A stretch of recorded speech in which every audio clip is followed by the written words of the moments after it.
Hi, my name's Thete, and let's take a look at the Retribution Paladin in Shadowlands Alpha. So in this one, I'm going to cover a few different areas. I'm going to cover general rotation in terms of what may have changed compared with how it is in Battle for Azeroth. Changes to talents, new abilities, auras, which has my only little major area of criticism in it, and then just a little general conclusion. So in terms of the rotation, how much it will change for you will depend largely on which talents you're using in BFA at the moment, but there are some changes as well. So for example, you're not going to be able to, no matter which talents you choose, run the rotation in exactly the same way that you would have done for BFA. As an example, if we take a look here, Wake of Ashes generates 3 holy power, not 5. So that's a key difference there. We also have a little addition in terms of holy power spenders, because via the talent we've got Seraphim back as well. So hopefully you're not going to want to run Seraphim and Inquisition at the same time. I can see all sorts of headaches there. That would be a bit of a pain in the arse, particularly at the start of a fight, wouldn't it? Particularly with Wake of Ashes only generating 3 holy power as well. But in terms of the general rotation, those would be the main changes there. So when we take a look at talents now, there will be a few things you may notice, and some of these you may already be aware of. There are a number of removals, but they haven't gone forever. So, for example, Hammer of Wrath is no longer in the talent, but we do have it as a core ability. In addition, Consecration is no longer a talent. We have that as a core ability. Now, this divides opinion between those who are wrong and say that Consecration is great, and those who are correct who say it's not. No, only kidding, but I am certainly on the side of why? I'm not a fan of Consecration. Many people are. Many people will be delighted that it is back, and back as a core ability, and you don't have to pick it as a talent, because in many cases you wouldn't have done anyway. But you know, that is now a core ability as well. Wake of Ashes, big one, is now a core ability, and we also have Word of Glory. However, it is not the same Word of Glory as we have in BFA. In its current form at the moment, Word of Glory is absolutely pants.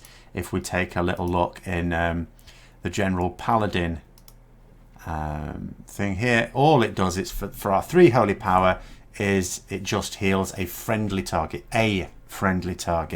for a very small amount of health.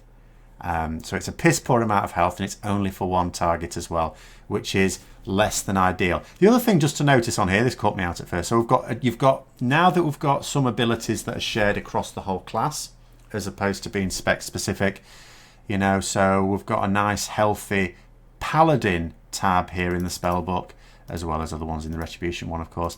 So we'll notice something like that. I'm not really going to talk about Shield of the Righteous, which is available to all specs now. Because it requires a shield, I'm not even going to really mention that, other than what I've just done there as well. So in terms of the talents, we've had 4 abilities that have been removed and are now made core, but we also have had a talent removed completely, because we have 5 new talents. So Divine Judgment is gone.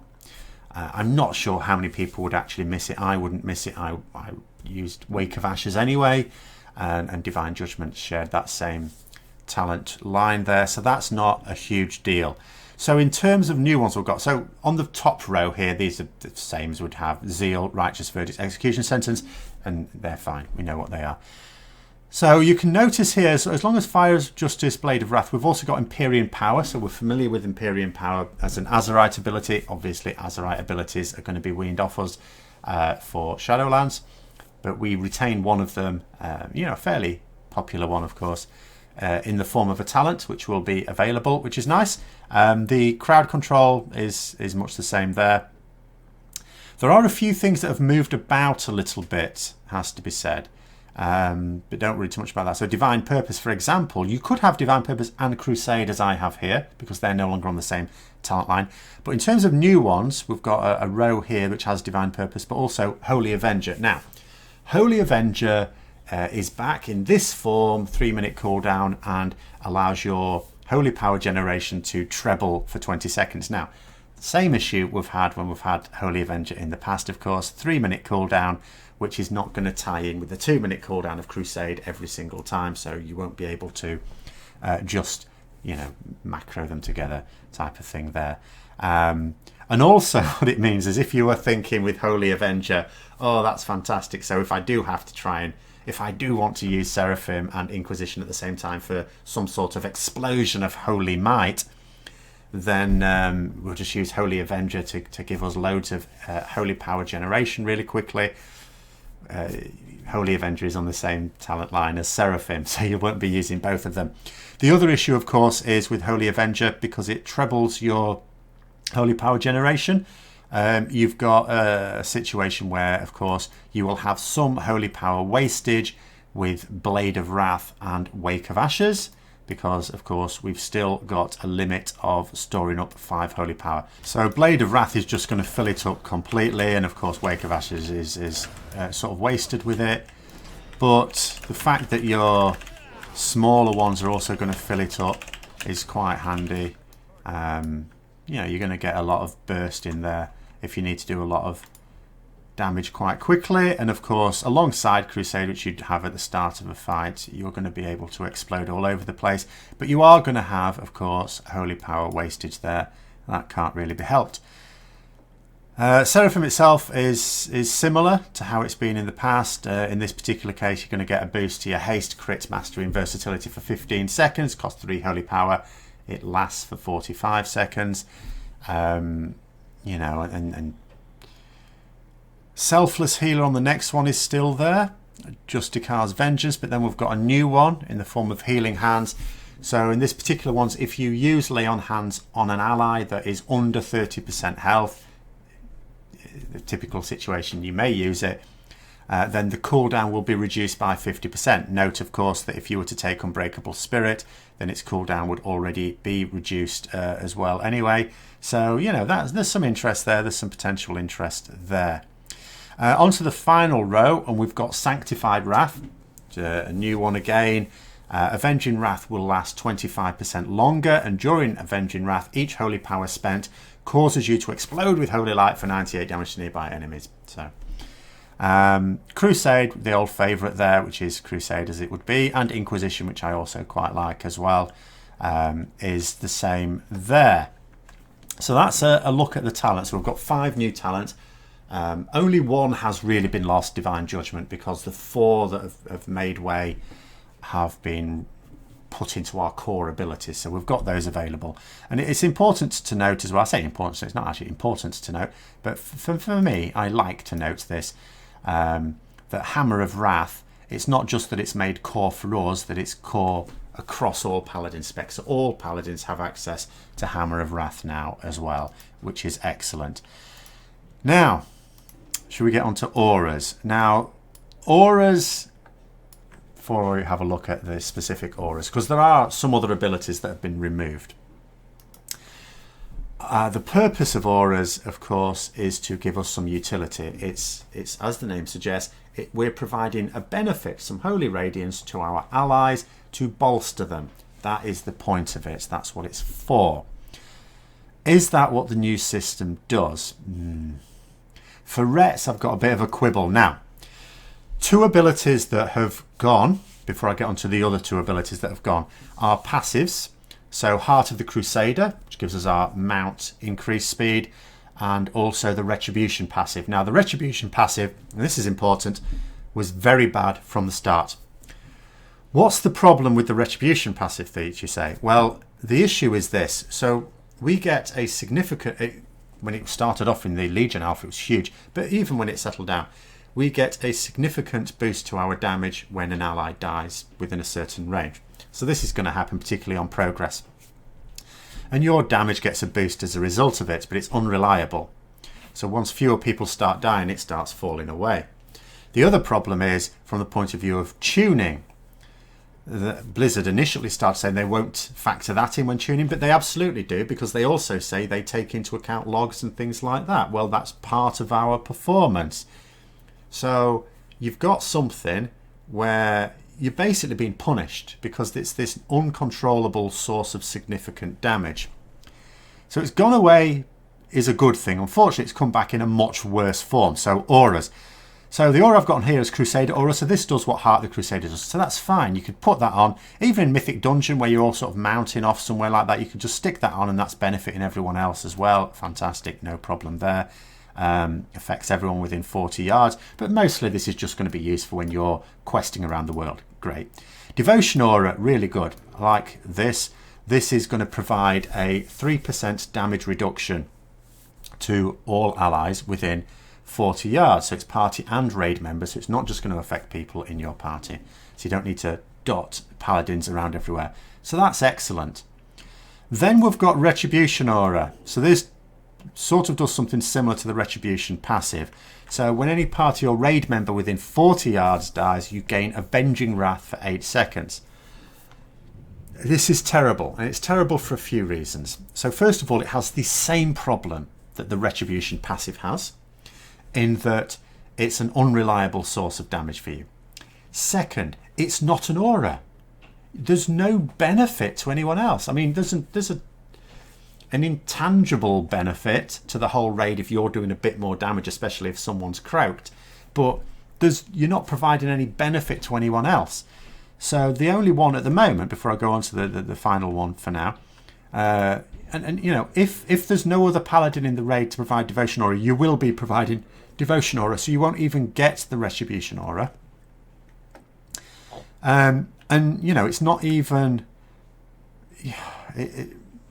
So you've got a situation where at the moment with the Retribution passive, if someone dies, you'll get that damage boost, but it's unreliable and it shouldn't really be factored into our tuning. It should just be removed. But at the same time, if you don't factor it into the tuning, then at there's certain times when we're going to do loads of damage, particularly on progress. So then you remove it for something that not all paladins will be able to use. You will only use this aura if someone else is bringing Devotion Aura and can make sure that the whole raid will get it. There are some raid fights, particularly where you're going to be spread out more than 40 yards, in which case, you know, you need to make sure everyone's covered.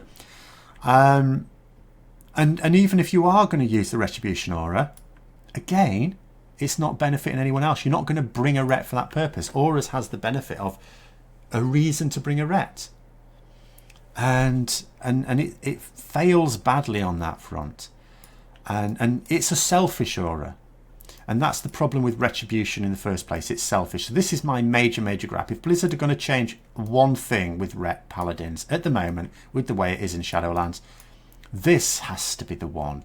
I mean, this was bad in Legion, it's bad in BFA, and it's going to be appalling in Shadowlands.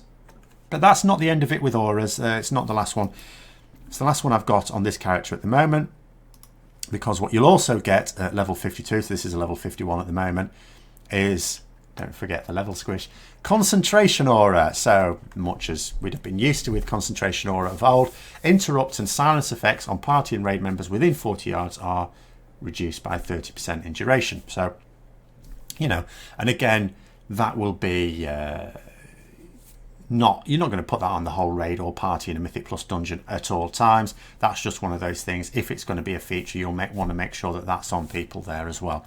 So there's one aura that's going to always be useful. Concentration Aura is going to be situationally useful. And then that's sort of it. Now, there is another aura via the Covenant, Aura of the Seasons. I'm not going to talk about that. It's not immediately obvious exactly how it's going to work. Until I'm going to test it, I'm not going to be able to say. So we'll leave that one for now. So that's auras, and that is my major gripe. In terms of other new abilities, so we've got Turn Evil, which is just a bit of old vanilla flavour, really. I know we didn't lose it in vanilla, but, you know, it's one of those things. It may be situationally useful. In a lot of situations, you're not really going to want to use it. You know how it works with fears. Sometimes they are dangerous to use in a group situation. It may just be a bit of fun. It may be useful now and then with Warlock pets, like it used to be in vanilla for PvP. So not really going to discuss much of there. Sense Undead, which we get at 54. Again, another little flavour thing. It's not massively useful. It's not, oh my god, we were so weak without this. It's nice. Just a little bit of flavour there. But the really useful one is Blessing of Sacrifice. So we've got this back. This is fantastic. You know, just to remind you how this is going to be working. So you can put this on a party or raid member, 2-minute cooldown. It will reduce their damage taken by 30%, but we will take 75% of the damage that they, you know, have had prevented, and for 12 seconds. But it will fail if we drop ourselves below 20%. So it's not supposed to be something that's likely to cause us to die. As well. So that's really, I mean, that was always really useful to have. It was always a shame when Rets lost that. So that's pretty good, but it's a bit of a trade-off because we have lost Greater Blessing of Kings and Greater Blessing of Wisdom.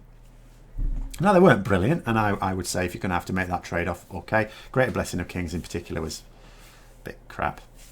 But nonetheless, you know, we've lost a piece of utility, I'll just say in the case of Wisdom, for Sacrifice, which in most cases is something I would make the trade-off.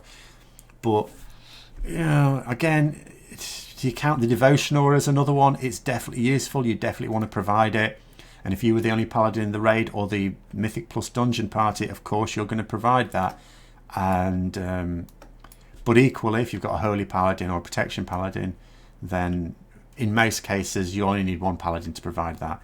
And they will do so. Again, if it's a large room and you could get split up more than 40 yards, then sure, a couple of Paladins may be needing to use that. That's pretty much where it is. In terms of, you know, general conclusions, you're sort of asking how it feels, aren't you? It feels much like you would expect from BFA. It felt fine in BFA. There wasn't actually a major problem with Ret in the current expansion. The classes that you would think are going to get the most work are going to be those that struggled in BFA with the running out of time with the development because they pissed about so much in BFA Alpha. We didn't need that much doing to us. The Auras is a nice return. How it affects the rotation, it's going to affect it a little bit, as I say, because Wake of Ashes, if you didn't use Wake of Ashes for reasons, then and you don't, well, you are going to use it now, so that's certainly going to change your rotation. If you did use it, then you know, it is going to just give you 3, which is okay. I mean, I'm sort of okay with that because there is always a danger when you can only store up 5 Holy Power, and you know, you've got an ability that generates 5 Holy Power of Holy Power wastage quite a lot. So actually it frees you up a little bit, I think, having Wake of Ashes at 3 Holy Power. That's my personal view, at any rate. The main question people will want to know, if you wish to play Ret Paladins competitively, is how will it compete? Now, that is something that can never be answered in isolation, after all. Whether you compete or not depends on your competition. So what's happening with other classes, and also encounter design. How are the encounters going to be designed? Is it going to mean that those with whom you're competing have got utility that's particularly useful and you don't so much? Blessing of Sacrifice is always useful, so there is that. We have a form of utility that is always useful to have, but it's one of those things that's nice to have. There will be some fights where it'll potentially be factored in to your strategy, but in a lot of cases it probably won't be. And as for the auras, you are unlikely to be bringing the Devotion Aura because, let's face facts, you've probably got another Paladin in the raid. But in a Mythic Plus dungeon, yeah, the Devotion Aura is pretty useful, and obviously the Crusader Aura situationally could be in Mythic Plus dungeons as well.